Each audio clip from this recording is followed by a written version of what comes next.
دلم تنگ شده برای مامانم.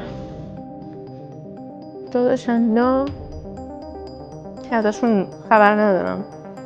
من تقریبا هر روز دارم یه تکست میدم بابایی مامان، ولی خیلی سخته واقعا.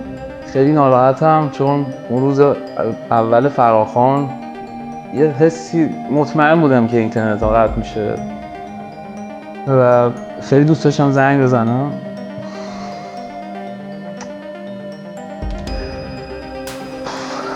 نکردم این کار. کاش میتونستیم حداقل هممون کنار هم باشیم، هممون از حال هم خبر داشته باشیم.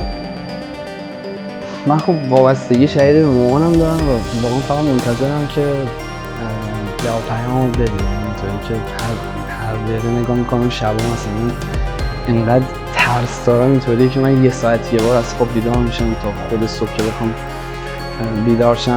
من اینجوریه که مامانم هر روز بهم پیام به وایس میده و واقعا وقتی که پیامش رو نمیبینم، وایسش رو نمیشنوم، صداش رو نمیشنوم، خیلی ناراحت میشم، استرس میگیرم، اصلا نمیدونم الان برای چه حالیم. مراقب خودتون باشید. نور بر تاریکی پیروز میشه.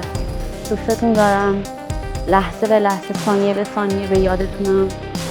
تصاویری که از ایران میرسه و ما میبینیم، همه شماها خانواده های ما هستید، هیچ فرقی نداره.